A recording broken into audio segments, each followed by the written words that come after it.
இங்கு காவல்துறை நண்பர்கள் இருக்கிறாங்க. அதே போல் பாரதிய ஜனதா கட்சி முன்னெடுத்திருக்கக்கூடிய கருப்பு கொடி ஏந்தி நடக்கக்கூடிய அந்த ஆர்ப்பாட்டத்திற்கு நம்முடைய வீட்டு அருகில் இருக்கக்கூடிய தொண்டர்கள் வந்திருக்கின்றார்கள். இன்று தமிழகம் முழுவதுமே எல்லா இடத்துல ஒரு பாரதிய ஜனதா கட்சியினுடைய தொண்டராக இருக்கக்கூடியவர் அவருடைய வீட்டுக்கு முன் நின்று யாருக்கும் எந்த பிரச்சனையும் ஏற்படுத்தாமல் இன்று திமுக அரசு நடத்தக்கூடிய இந்த அனைத்து கட்சி கூட்டம், தொகுதி மறுசீரமைப்புக்காக நடத்தக்கூடிய அந்த அனைத்து கட்சி கூட்டத்தை கண்டித்து கருப்பு கொடி ஆர்ப்பாட்டத்தை நீங்கள் கையில் எடுக்க வேண்டும் என்று வேண்டுகோள் விடுத்தோம். இன்று தமிழகம் முழுவதும் நடந்து கொண்டிருக்கிறது. முதல்ல எதற்காக திமுக அரசு மாநில அரசை எதிர்த்து ஒரு பாரதிய ஜனதா கட்சியினுடைய தொண்டன் கருப்பு சட்டை அணிந்து கருப்பு கொடி ஆர்ப்பாட்டத்தை முன்னெடுக்கின்றான்? என்ன காரணம்? உங்களுக்கு தெரியும், தமிழகத்தை பொறுத்தவரை அண்டை மாநிலங்களோடு, குறிப்பாக பக்கத்து மாநிலங்களோடு பல பிரச்சனைகள் இருக்கக்கூடிய மாநிலம் நம்முடையது. கேரளாவை மட்டும் நீங்கள் எடுத்துக்கிட்டிங்கன்னா முல்லை பெரியார் அணை பிரச்சனை தொடர்ந்து நமக்கு இருக்குது. பேபி அணையை இன்னும் சரிப்படுத்த முடியாமல் தவிச்சுக்கிட்டு இருக்கோம். முல்லை பெரியார் அணையினுடைய நீர்மட்டத்தை உயர்த்த முடியாமல் தவித்து கொண்டிருக்கின்றோம். இதனால் லட்சக்கணக்கான விவசாய பெருமக்கள் ஒரு இடத்துல பாதிக்கப்பட்டிருக்கின்றார்கள். மதுரை பகுதியிலிருந்து ஆரம்பிச்சிங்கன்னா முல்லை பெரியார் அணை பாசனம் முழுவதுமே. அதே போல் தென்காசி பக்கம் போயிட்டிங்கன்னா செண்பகவல்லி அணை, அதை திமுகவினுடைய தேர்தல் அறிக்கை எண் 84 சொல்லியிருந்தாங்க, நாங்கள் ஆட்சிக்கு வந்தவுடன் செண்பகவல்லி அணையை சரிப்படுத்தி விடுவோம் என்று. அது இவங்க செய்யாதனால கிட்டத்தட்ட தென்காசி மாவட்டத்தில் மட்டுமே 2 லட்சத்திற்கு மேற்பட்ட விவசாய பெருமக்களுக்கு அங்கே பிரச்சனை இருக்குது. திருவனந்தபுரம் இருந்து வரக்கூடிய கழிவுகள் எல்லாம், குப்பை கூடங்கள் எல்லாம் இன்றைக்கி தமிழகத்திற்குள்ளே கொட்ட ஆரம்பிச்சிருக்கிறாங்க. அது தென்காசியாக இருக்கட்டும், கோயம்புத்தூராக இருக்கட்டும், கேரளா பார்டரை ஒட்டி தமிழகத்திற்குள்ளே அந்த கம்யூனிஸ்ட் ஆட்சி வந்த பிறகு கேரளத்தில் தமிழகத்தை பொறுத்தவரை மருத்துவ கழிவுகளிலிருந்து, மனித கழிவுகளிலிருந்து, மிருக கழிவுகளிலிருந்து எல்லா விதமான கழிவுகளும் இங்கே கொட்டுறாங்க. இது ஒரு பக்கம். கர்நாடகாவை பொறுத்தவரை நீண்ட நாட்கள் பிரச்சனை இருக்கக்கூடியது காவேரி பிரச்சனை. குறிப்பாக இன்று மேகதாத்து அணையை கட்டியே தீருவேன் என்று கர்நாடகாவினுடைய துணை முதலமைச்சர் திரு DK சிவகுமார் அவர்கள் கிளம்பியிருக்கின்றார்கள். தமிழக அரசு இதுவரை மறுப்பு கூட சொல்லலை. தமிழகத்தினுடைய முதலமைச்சர் இதுவரை எதிர்த்து கூட கேள்வி கேட்கல. பந்திப்பூரில் இரவு வாகன போக்குவரத்தை தடை செய்த பிறகு லட்சக்கணக்கான பொதுமக்கள் ஊட்டி, கூடலூரில் அவங்களுக்கு பிரச்சனை இருக்குது. பல ஆண்டுகளாக கேட்டுக்கொண்டிருக்கின்றோம், ஹொசூரினுடைய வளர்ச்சி பெங்களூரை ஒட்டி இருக்கணும். அதற்கு பொம்மசந்திரா பெங்களூரிலிருந்து ஹொசூர் வரைக்கும் ஒரு மெட்ரோ கனெக்ஷன், அது சென்னை பெங்களூர் மெட்ரோ காரிடராக வர வேண்டும் என்று சொல்லுகின்றோம். அதற்கும் கர்நாடக அரசு எதிர்ப்பு தெரிவிக்கிறது. இப்படி தமிழகத்திற்கு நியாயமாக வர வேண்டிய தண்ணீரிலிருந்து, நியாயமாக இருக்கக்கூடிய பிரச்சனைகளிலிருந்து எந்த ஒரு தீர்வும் இல்லாமல் தமிழகத்தினுடைய முதலமைச்சர் அவர்கள் 4 ஆண்டுகளில் தமிழகத்தினுடைய உரிமையை முழுவதாக கோட்டை விட்டிருக்கின்றார். உங்களுடைய கவனத்திற்காக கேரளாவுக்கு மட்டுமே தமிழகத்தினுடைய முதலமைச்சர் மாண்புமிகு மு க ஸ்டாலின் ஐயா 4 முறை போயிருக்கிறாங்க. 4 முறை போயிருக்கிறாங்க கேரளாவுக்கு மட்டுமே. 4 முறை போய் தமிழகத்தினுடைய பிரச்சனையை ஒரு முறை கூட பேசலை. ஆனால் இன்று கேரளாவினுடைய முதலமைச்சர் திரு விஜயன் அவர்களாக இருக்கட்டும், கர்நாடகாவினுடைய துணை முதலமைச்சர் திரு DK சிவகுமார் அவர்களாக இருக்கட்டும், தெலங்கானாவுடைய முதலமைச்சராக இருக்கட்டும், இவங்க எல்லாத்தையும் சென்னையில் அழைத்து பிரச்சனையே இல்லாத, இவங்க கற்பனைக்காக, இவர்களுடைய கனவுக்காக இவர்களாக ஏற்படுத்திய தொகுதி மறுசீரமைப்பு பிரச்சனை என்கின்ற நாடகத்தை அரங்கேற்றி கொண்டிருக்கின்றார்கள் ITC ஹோட்டலில்.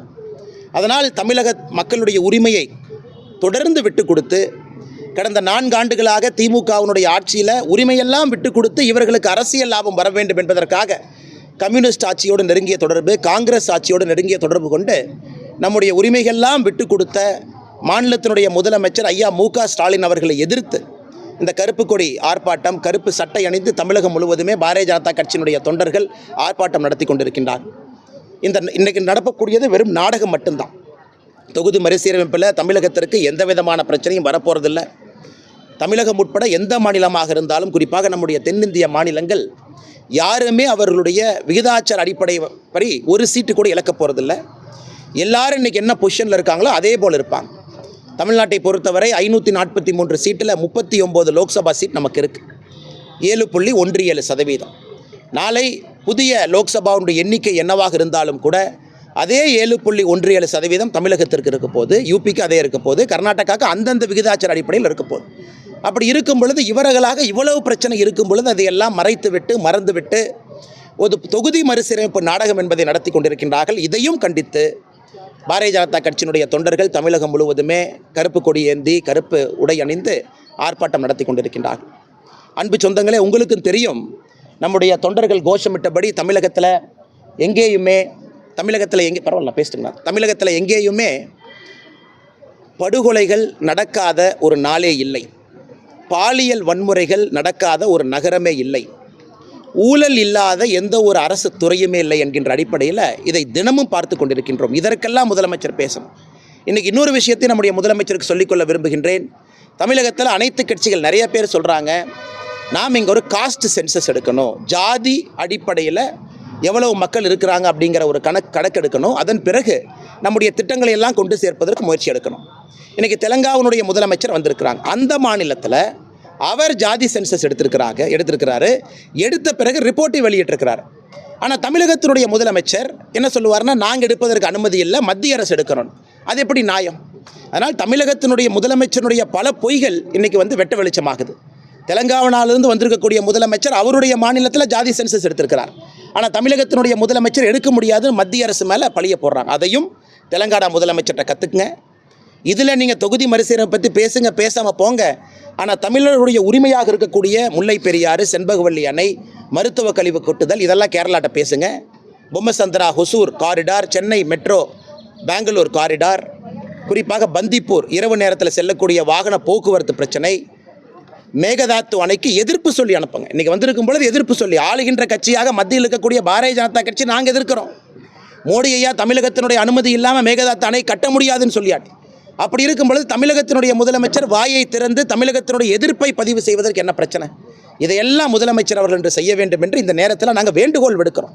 அவர் அரசியல் டிராமாக்காக இந்த மீட்டிங் இருந்தாலும் கூட ஒரு டீ பஜ்ஜி பிஸ்கட் சாப்பிட்ட பிறகு தமிழகத்தினுடைய உரிமையும் நிலைநாட்டி அந்தந்த மாநிலத்தினுடைய முதலமைச்சர்கிட்ட பேசி அனுப்புங்கன்னு நாங்கள் சொல்ல விரும்புகிறோம். அதை தாண்டி வந்திருக்கக்கூடிய பத்திரிகை நண்பர்கள் இந்த கடுமையான வெயில் நின்று கொண்டிருக்கின்றீர்கள். உங்களுக்கு நன்றியை தெரிவித்துக் கொள்வதோடு கேள்விகள் இருந்தால் கேளுங்கண்ணா, பதில் சொல்கிறோம். இப்படி வர்றேங்கண்ணா. சார் வணக்கம்ண்ணா. ரெண்டு விஷயத்தை பிரதானமாக முன்வைக்கிறீங்க. ஒன்று கேரளாவில் இருக்கக்கூடிய அணை விவகாரம், அதே போல் கர்நாடகாவில் இருக்கக்கூடிய அந்த நீர் பங்கீட்டு தொடர்பான விவகாரத்தை முன்வைக்கிறீங்க. இதை மத்திய அரசு செய்கிறதே மத்திய அரசு தானே, அதை செய்யாமல் திரும்பியும் மாநில அரசுக்கிட்டே நம்ம அதை சொன்னால் என்ன நியாயம்? ஆனால் மத்திய அரசுக்கு இதில் எங்கேயுமே பொறுப்பு இல்லைங்கன்னா. மத்திய அரசை பொறுத்த வரைக்கும் 2018 காவிரி ட்ரிபியூனல் அமைத்த பிறகு சகோதரருக்கு தெரியும், மிக தெளிவாக பாராளுமன்றத்தில் நாம் சொல்லிவிட்டோம், மேகதாத்து அணை தமிழகம், புதுச்சேரி, கேரளா இந்த 3 மாநிலத்தினுடைய அனுமதி இல்லாமல் எங்கே நீர் உற்பத்தியாகி வருகிறதோ அந்த மாநிலம், குறிப்பாக கர்நாடகா மாநிலம், அங்கே அணை கட்டுவதற்கு அனுமதி இல்லை என்று சொல்லிய பிறகு DK சிவகுமார் அவருடைய பேச்சை இங்கே சுட்டிக்காட்ட விரும்புகின்றேன். யார் அனுமதி கொடுத்தாலும் கொடுக்காவிட்டாலும் தமிழகத்தினுடைய அனுமதி எப்பொழுதும் தேவையில்லை, அணை கட்டியே தீருவேன் அப்படின்னு DK சிவகுமார் சொன்னார். மத்திய அரசு என்ன சொல்லுச்சு, நீ அணை கட்டணுமா எல்லா மாநிலத்தையும் கலந்து பேசு, அதில் யாராச்சும் ஒருத்தர் அப்ஜெக்ட் பண்ணால் கூட அணை கட்ட முடியாது என்று தெளிவாக சொன்ன பிறகு DK சிவகுமார் அவர்கள் இதை அரசியல் பிரச்சனையாக இதற்கு எடுத்த பிறகு நான் சொல்வது, தமிழகத்தினுடைய முதலமைச்சர் இதை எதிர்த்து ஒரு குரல் கொடுத்தாரா? இன்றைக்கி DK சிவகுமார் சித்தராமையா அவர்களை அழைப்பதற்காக பெங்களூருக்கு இங்கிருந்து மந்திரி அனுப்புகிறாங்க. போன மந்திரிகள் 39 MPக்கள் இருக்கிறாங்க. யாராச்சும் போய் பெங்களூருக்கு போய் சித்தராமையா அவர்களை சந்தித்து, சிவகுமார் அவர்களை சந்தித்து தமிழகத்தினுடைய எதிர்ப்பை பதிவு செஞ்சாங்களா? எங்கேயுமே பதிவு செய்யலை. எல்லா இடத்திலும் உரிமை விட்டு கொடுத்துருக்காங்க. கேரளாவை பொறுத்தவரை செண்பகவல்லி அணை, அது உங்களுக்கு தெரியும், 1953, 73 பல காலகட்டத்தில் பிரச்சனை வந்த பொழுது கர்மவீரர் காமராஜர் ஐயா முதல் பிரச்சனையை தீர்த்தாங்க. இரண்டாவது பிரச்சனை வந்த பொழுது புரட்சித் தலைவர் டாக்டர் MGR ஐயா அவர்கள் தமிழகத்தினுடைய பணத்தை தூக்கி கேரளா கொடுத்தாங்க, ரிப்பேர் பண்ணிக்கணும். அதன் பிறகு கேரள அரசு என்ன சொன்னாங்க, நாங்கள் எந்த காரணத்துக்கும் விடமாட்டோம் என்று சொல்லிய பிறகு திமுக தன்னுடைய தேர்தல் வாக்குறுதியில் 84வது பாயிண்ட் செண்பகவல்லி அணையை சரி பண்ணுவோன்னு சொல்லியிருக்கிறாங்க. அது சம்மந்தமாக பேசுனாங்களா? இப்போ சகோதரருக்கு தெரியும், ஒரு மாநிலத்தினுடைய முதலமைச்சர் இன்னொரு மாநிலத்துக்கு போனாங்கன்னா என்ன பேசினாங்கிற செய்தி குறிப்பு பத்திரிகை நண்பர்களுக்கு கொடுப்பாங்க. செண்பகவல்லி அணையை 4 முறை கேரளாவுக்கு சென்று பேசலை. ஆனால் எங்களுடைய ஆதங்கம், நாங்கள் சொல்வது மத்திய அரசுடைய வாதமாகவே வச்சுக்கங்க. ஏன்னா ஆளும் கட்சியாக இருக்கக்கூடிய தமிழக பாரதிய ஜனதா கட்சி மத்தியில் நாங்கள் சொல்கிறோம், இது இல்லை, எதிர்ப்பு தெரிவித்தாச்சு. அப்படி இருக்கும் பொழுது திமுக வாயை திறந்து அவர்கள் எதிர்ப்பை பதிவு செய்வதற்கு கூட என்ன பிரச்சனைன்னு தான் நாங்கள் கேட்குறோங்கண்ணா. பந்திப்பூரில் இரவு நேர போக்குவரத்து பிரச்சனை, இது 2 மாநில அரசும் உட்கார்ந்து ஒரு முறையாவது பேசலாமே, உச்சநீதிமன்றம் தீர்ப்பு இருக்கலாம். இருவரும் உட்கார்ந்து ஒரு முறை கூட பேசலையே. பொம்மசந்திரா டு ஹொசூர் அந்த 23 கிலோமீட்டர் மெட்ரோ லைனை போட்டிங்கன்னா ஹொசூரினுடைய வளர்ச்சி எப்படி இருக்குங்கண்ணா? எப்படி இருக்கும்? அதில் பெங்களூர் என்ன சொல்கிறாங்க, இல்லை பெங்களூருக்கு வெளியிருந்து தான் கனெக்ஷன் கொடுப்பேன், நமக்கு Bangalore central to Hosur connect பண்ணணும்னு நாம் கேட்குறோம். இது சம்மந்தமாக ஒரு பேச்சுவார்த்தை நடத்துனீங்களா? காஸ்ட் ஷேரிங் பற்றி நடத்துனீங்களா? எதுவுமே பேசாமல் தினமும் அரசியல் மட்டும் பேசிக் கொண்டிருந்தால் மாநிலத்தினுடைய வளர்ச்சியை முழுமையாக நம்முடைய முதலமைச்சர் விட்டு கொடுத்து விட்டார் என்பதுதான் எங்களுடைய கோபம் மட்டுமல்ல, ஆதங்கம். விகிதாச்சார அடிப்படையில் தொகுதி மறுசீரமைப்பு செய்யப்படும் சொல்றாங்க. ஆனால் ஊபி, பீகார் மற்ற மாநிலத்தில் விகிதாச்சார அடிப்படையை விட கூடுதலாக தொகுதி வருது, நம்ம விகிதாச்சார அடிப்படையில் குறைவான தொகுதி வருது அவங்களுடைய பாயிண்ட் ஆகிறாங்க. ஆனால் இல்லைங்கண்ணா, இல்லை 1972 நீங்கள் ஃபாலோ இல்லைங்கண்ணா. இன்னைக்கு 1971 சென்சஸ் நடந்துச்சு கடைசியாக. அதாவது இந்த தொகுதி மறுசீரமைப்பை பொறுத்தவரை 71 சென்சஸை வச்சு நாம் சுதந்திரத்தின் பொழுது இந்தியாவில் இருக்கக்கூடிய மொத்தமாக லோக்சபா எம்பி 469. முதல் தேர்தல் 1951-52. 469லிருந்து 543 வரை நம்ம ஏற்றிருக்கிறோம் 20 வருஷத்தில். எப்படின்னாங்கன்னா ஒரு 10 ஆண்டு கால சென்சஸை வச்சு. இப்போ 71 சென்சஸை வச்சு 543. இன்றைக்கி நீங்கள் மறுபடியும் 1971 சென்சஸே நீங்கள் வச்சு கொண்டு போகிறீங்க அப்படின்னா கூட தமிழ்நாடு போன்ற மாநிலங்கள் நாம் மக்கள் தொகை கட்டுப்பாட்டை எப்போவே அடைஞ்சிட்டோம். 2.1 ஃபர்டிலிட்டி ரேட்டை அடைஞ்சிட்டோம். இன்றைக்கி நாம் கேட்பது தமிழ்நாடுக்கு 7.17, மொத்தம் 543ல் 39 7.17. அது அன்னைக்கு காலகட்டத்தில் நமக்கு நியாயமாக கிடச்சிருக்கு. இன்றைக்கி யூபி போனீங்கன்னா 30 லட்சம் 28 லட்சம் பேத்துக்கு ஒரு எம்பி இருக்கிறாங்க, நமக்கு 18 லட்சம் 16 லட்சம் பேத்துக்கு இருக்கிறாங்க. இன்றைக்கி மக்கள் தொகை அடிப்படையில் நீங்கள் இதை கொடுக்க ஆரம்பிச்சிங்க அப்படின்னா எம்பிக்கள் அதிகமாயிரும். அதனால தான் பல இடத்துல நம்முடைய பிரதமர் அவங்க சொல்கிறாங்க, இது காங்கிரஸினுடைய கணக்கு மக்கள் தொகை அடிப்படையில், நாங்கள் அதை செய்ய போவது இல்லைன்னு பிரதமர் தெளிவுபடுத்தியிருக்கிறாங்க. தமிழ்நாட்டுக்கு வந்த உள்துறை அமைச்சர் இல்லை இன்றைக்கி எப்படி இருக்கிறீங்களோ அதை பொறுத்து தான் ஏற்றம். இன்றைக்கி 543க்கு 7.17, நாளைக்கு ஒருவேளை சீட்டு 800 ஆனாலும் 7.17. இன்றைக்கி யூபிக்கு என்ன விகிதாச்சாரம் இருக்கோ அவர்களுக்கும் அதே விகிதாச்சாரம். அப்படி இருக்கும் பொழுது எந்த ஒரு மாநிலத்துக்கும் ஏற்றமில்லை, எந்த ஒரு மாநிலத்துக்கும் இறக்கமில்லை.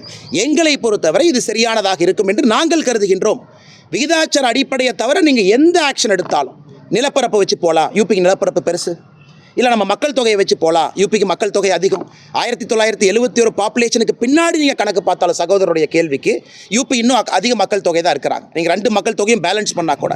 ஆனால் தமிழ்நாட்டுக்கு நல்லது, இந்தியாவிற்கு நல்லதுன்னு கணக்கு பார்த்தீங்கன்னா விகிதாச்சார அடிப்படை மட்டும்தான் நல்லது. இன்னொரு விஷயம் சொல்கிறாங்க அவங்க, நாங்கள் மத்திய அரசு சொன்னதை மக்கள் தொகை கட்டுப்படுத்துவதில் நாங்கள் தென் மாநிலம் சிறப்பாக செயல்பட்டோம், ஆனால் வட மாநிலங்கள் சரியாக செயல்படலை, அதனால மக்கள் தொகை அழிவையோ பரப்பளவையோ அவங்க மறுசீரமைப்பு போனால் கூடுதலான தொகுதி வருது, நாங்கள் மத்திய அரசு சொன்னதை ஃபாலோ பண்ணதில் எங்களுக்கு தண்டனையா? இல்லைங்கண்ணா, மக்கள் தொகை அடிப்படையிலே வராது என்று சொல்லிய பிறகு திமுக அரசு சொல்லக்கூடிய வாதம் எங்கே வருதுங்கண்ணா? மக்கள் தொகை அடிப்படையில் தொகுதி மறுசீரமைப்பு நடக்காது என்று சொல்லிய பிறகு திமுக சொல்லக்கூடிய காரணத்தில் என்ன நியாயம் இருக்குங்கண்ணா? நாம் இன்றைக்கி 1971 மக்கள் தொகை அடிப்படையில் வைத்த 39 எம்பிக்களை பேசுகிறோம் 543. அதே விகிதாச்சார அடிப்படையில் உயர்வு இருக்கும் என்று சொல்லும் பொழுது திமுக சொல்லுகின்ற அந்த காரணமே தவறு தானே. இன்றைக்கி திமுக இங்கெல்லாம் கூப்பிட்டு பேசுகிறாங்க. எத்தனை, குறிப்பாக மம்தா பானர்ஜி அவர்கள் இந்த கூட்டத்தை புறக்கணிச்சிருக்கிறாங்க. நான் வரமாட்டேன், எனக்கு இதை விட இன்னொரு பிரச்சனை நான் பேசி கொண்டிருக்கும் பொழுது என்னுடைய கவனம் இங்கே திசை திருப்ப விட மாட்டேன் என்று ஆம் ஆத்மி கட்சி வந்திருக்கிறாங்க. ஏன் இதே திமுக வடக்கில் இருக்கக்கூடிய இந்தியர்களை எத்தனை முறை தவறாக பேசியிருக்கிறாங்க? அதையெல்லாம் வந்திருக்கக்கூடியவர்கள் கேட்டுட்டு போவாங்களா? பஞ்சாபினுடைய முதலமைச்சர் கேட்டுட்டு போகணும், ஆம் ஆத்மி கட்சியினுடைய தலைவர் கேட்டுட்டு போகணும், அவங்களும் வந்திருக்கிறாங்க கேட்டுட்டு போகணும். அதனால் இவர்கள் இன்னைக்கு ஒன்று நாளைக்கு ஒன்று, நேற்று முன்தினம் கூட ஒரு அமைச்சர் பன்னிக்குட்டி போடுற மாதிரி வட இந்தியாவில் பன்னிக்குட்டி போடுற மாதிரி போடுறாங்கிறாங்க. இதெல்லாம் ஒரு நியாயமா? இதெல்லாம் தமிழகத்தினுடைய மக்களுடைய வெளிப்பாடாக இதை போன்ற பேச்சுக்கள் எல்லாம். அதனால் வெறும் ஏமாற்று வேலை, பித்தலாட்டு வேலை மட்டும் செய்து இந்த நாடகத்தை திராவிட முன்னேற்ற கழகம் இன்று அரங்கேற்றி கொண்டிருக்கின்றார். 1000 கோடி ரூபாய் ஊழல்னு சொல்லி மதுபான கடைகள் முன்பாக போராட்டம் நடத்தியிருக்கிறீங்க. இடியில் ஒரு குறிப்பிட்டு ஒரு அறிக்கையை கொடுக்குறாங்க, எந்த இடத்துல ஊழல் நடந்தது, அப்படி ஊழல் நடந்தால் கைது செய்ய வேண்டியது ஒரு குற்றச்சாட்டு நிச்சயமாக கைது செய்யத்தாங்கண்ணா போகிறாங்க. நீங்கள் பாருங்கள், 2G கேஸில் முதல் நாளே கைது பண்ணாங்களா?